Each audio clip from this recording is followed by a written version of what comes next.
When it comes to the reviews I do on this channel, one of the most tricky elements to gauge is dealing with a game's cost. Sure, you can argue that a game's final product is its final product regardless of the cost, but that doesn't take into account the game's goals, what could have been done with the budget at hand, and various other factors. I mean, let's face it, even Hollow Knight, being the fantastic game that you got, would have had trouble getting off the ground at a higher price tag, even if it is justified. But this is the utmost apparent with games that launch with a price of $10 or less, and they can be the trickiest to cover. Because, well, sometimes it's not just as simple as if the game is worth the money. Ravenous Devils costs $4.99 and came out on April 29th, 2022 on the PC, specifically on Steam and the Microsoft Store. And at the time of writing this review, has a very positive rating on Steam. Will it satisfy the appetite of the cannibals of the Ravenous video game fans out there? Or will they starve with the lack of mechanisms and substance on the bone? Well, let's find out, shall we? Ravenous Devils puts you in the shoes of Percival and Hildred, two lovers who have moved into a new town, opening up their own businesses, Percival's tailor shop and Hildred's restaurant. They moved to this new town to start over, after their previous location burned down. Although it wasn't exactly an accident. See, Percival and Hildred aren't exactly above board, because they take their cues from those like Sweeney Todd and Hannibal Lecter.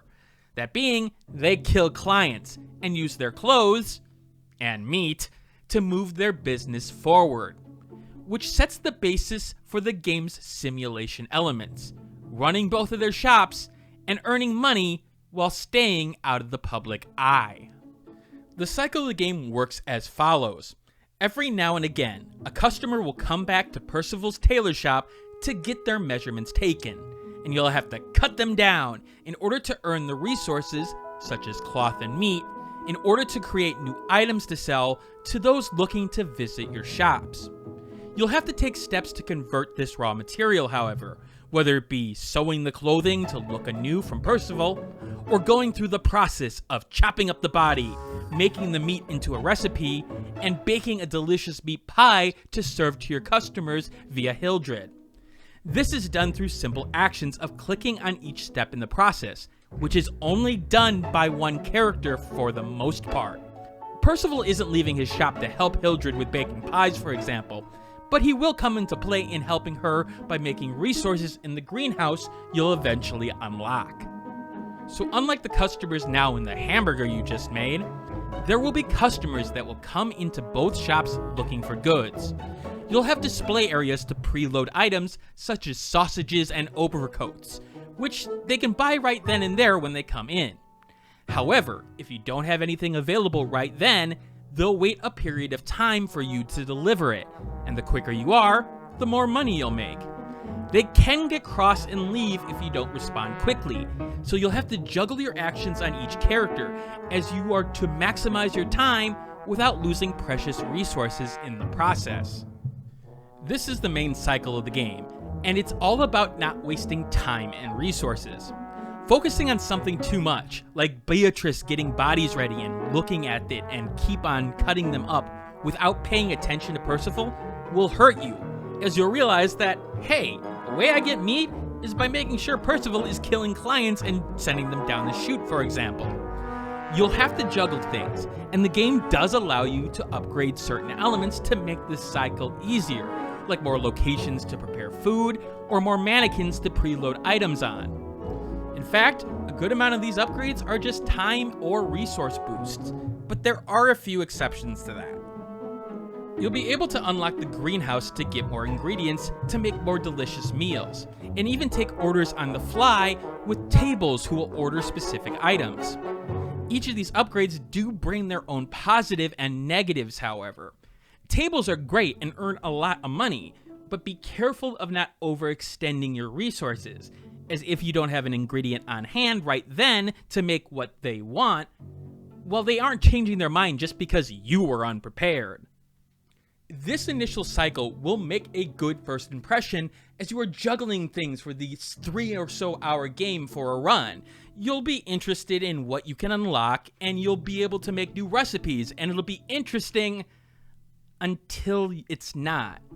As you start unlocking upgrades and new functionality, you'll get this odd feeling of everything not feeling that it's in your control per se. Like, sure, I can unlock the gin, for example, to deal with unhappy customers, and strategically use it at the right time to help my resources. But you'll start to get the feeling that the game is showing you the same thing to do in 8 or 10 different ways. I mean, most of this comes down to waiting for the right resource to show up and be converted. So does it really matter in the end that the oven is the choke point as opposed to chopping up the body? Not really. And quite frankly, the game gets highly repetitive in what you're doing over its 3 hours, where you feel like a cog in this machine. In fact, a lot of the joy that I got out of this game came with a lot of the firsts in it. The first time I saw the in-game presentation, the Victorian setting, and the characters did make me feel transported back to the 1800s. The style is great, and there were many first good impressions, like the game's biggest strength, some of its sound design. Hearing the crunch of a body go through the meat grinder is striking, and is still something that runs chills down my arms. I mean, just take a listen.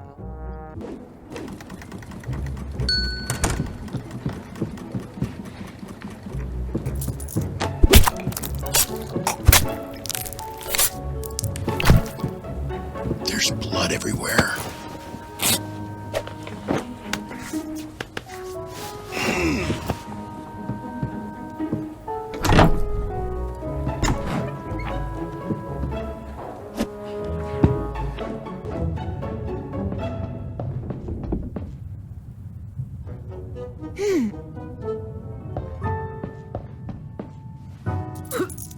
A pie or a meatball? What will be your destiny?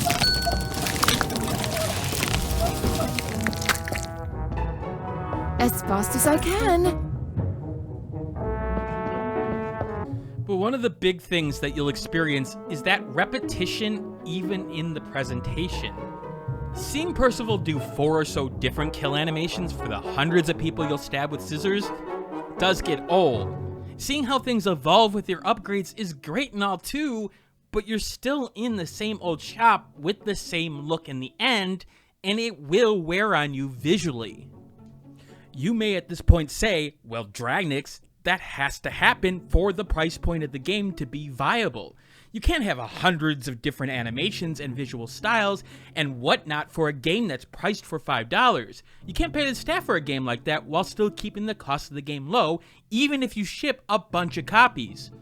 And you'd be right. There's no scenario where I'd say that paying $5 for this game, you didn't get your money's worth. So that should be a solid buy recommendation, right? It's not that simple. It never is. Part of what to factor is opportunity cost. The fact is, there are hundreds of simulation games out there that are similar to this with different themes and gameplay with various prices. You could spend $5 on this game and play it and enjoy it. Or you could play another game for $5 that could be better. So I have to ask, what is the unique draw of this game in particular, and is it worth your time and money? Luckily for Ravenous Devils, the subject matter is part of the appeal here. The fact is that there's not many games where you can play the cook and the executioner in this matter, so let's focus on that element. Many people will compare this almost immediately to Sweeney Todd, and for good reason. It mimics it in a bunch of ways. With that said, one of the aspects of why Sweeney Todd is so successful is its great storytelling. The idea of Sweeney Todd performing his deeds while staying in the public light is fascinating. You become fascinated with how he's going to get out of certain situations that he's thrust into, and the character himself becomes the reason you're there, even with the subject matter still being interesting at its core. Ravenous Devils' story is alright, but flawed. The main premise of the story is that someone powerful knows who you really are, that you're horrible human beings, but is willing to play along if you're willing to satisfy his hunger for certain clients. Over the game, specific members of the town that are marked by this mysterious figure come in, and Percival and Beatrice have to figure out how to deal with them in little cutscenes and story sections. Now there's a good story underlying here. Percival and Beatrice needing to put themselves out there and risk things so that they don't get exposed, but trying to figure out how they can deal with the man who knows about them because they know he's going to turn on them sooner rather than later. What's odd though is how they went about writing that story. There's just no tension, which for a story like this is pretty necessary. Like, at no point did I feel like the two were ever in trouble from a story perspective. And that just doesn't work for a story we're putting on a facade, and it getting exposed is one of the biggest risks.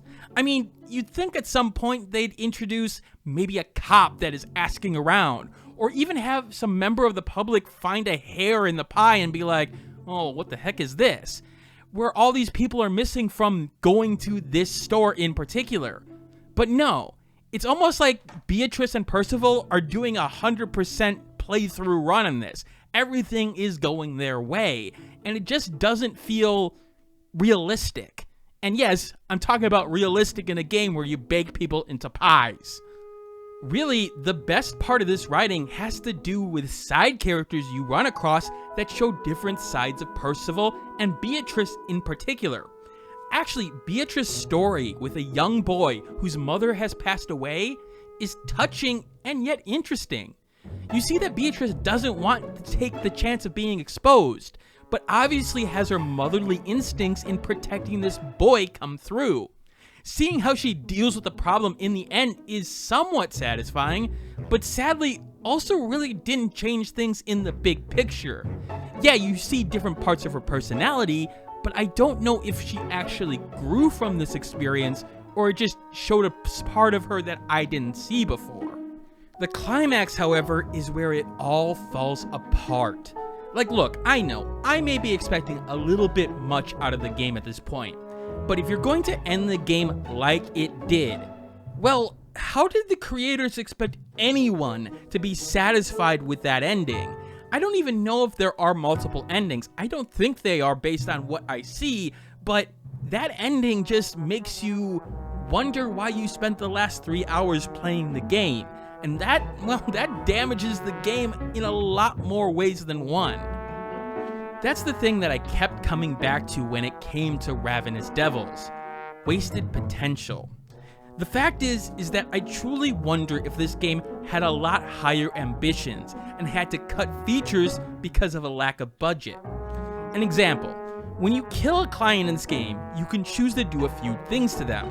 But one thing that you'll always have to do is clean up the blood afterward. After all, if you're going to get another person in there and they see blood on the ground, they're going to start asking questions. Now note, if you don't clean up the blood, that doesn't mean that somebody's going to find it. The fact is, for this game, it means that no one will come to the back room, probably because you locked it or something along those lines. But it made me wonder, hey, why is the cleanup a specific different action? Why doesn't it just happen after you move the body? Sure, you can go and do the sewing part or greenhouse if so needed, but it seemed like an unnecessary step, until I thought about what the game could have done.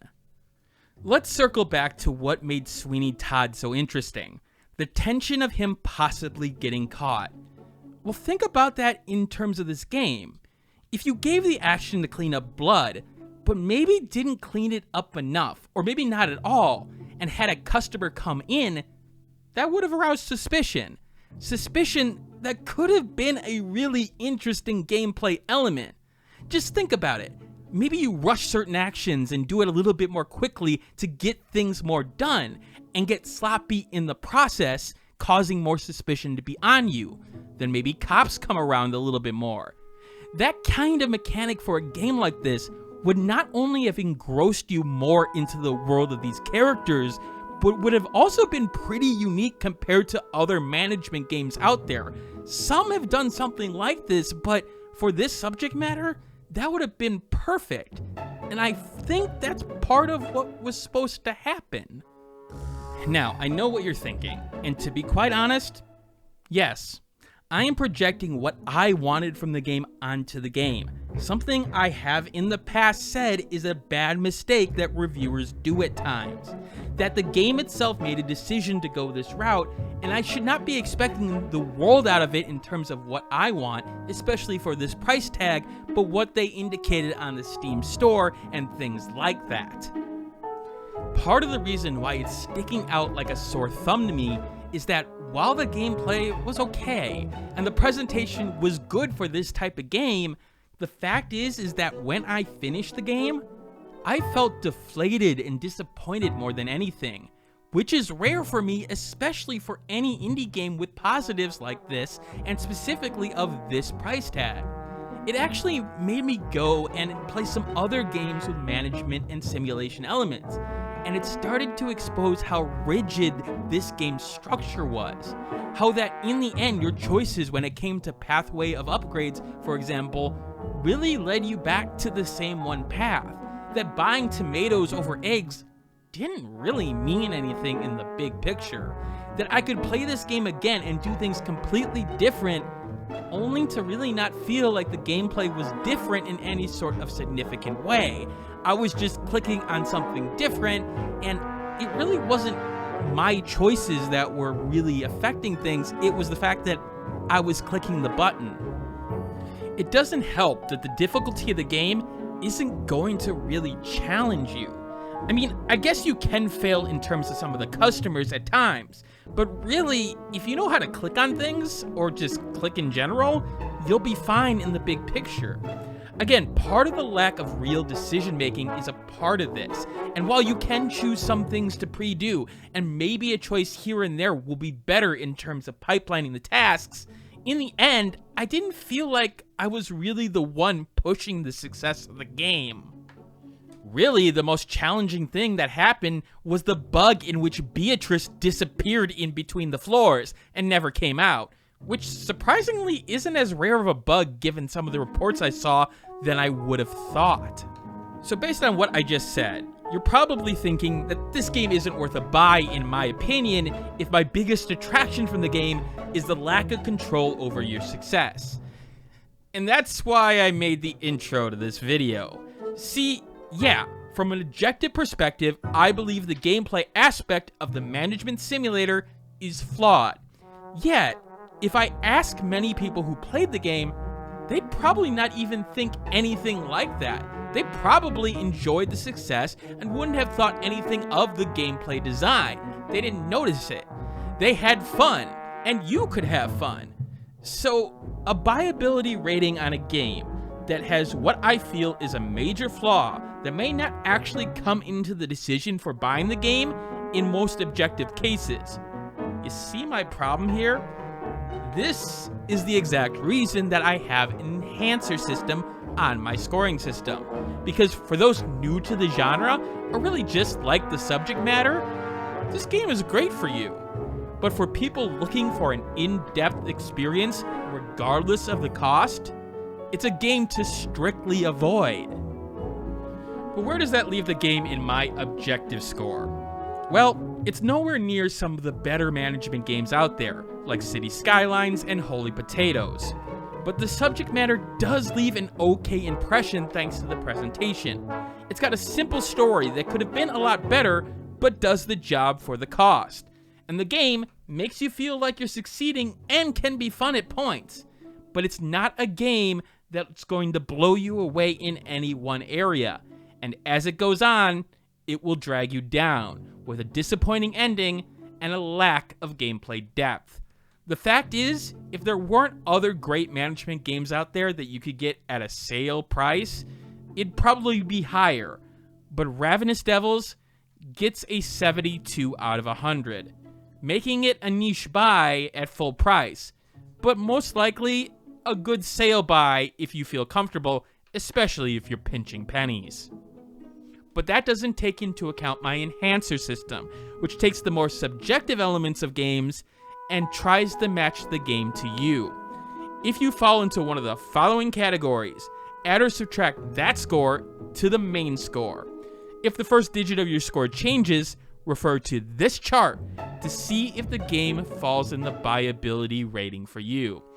And as I said before, this game, the objective score may be a little bit less useful without the actual subjective elements, because this one is going to be divisive.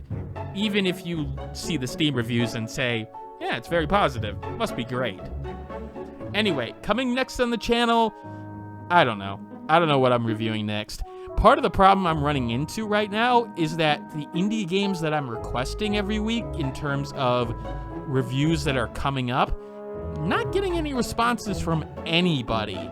And even the smaller games, not sure what's going on right now. The fact is that I haven't had a problem like this in the last 6 or 7 years.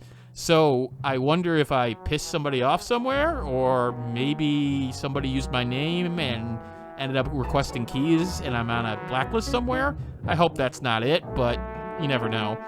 But if you like these videos, hit that subscribe button, hit the like button, or share the video with a friend, or, go watch another review.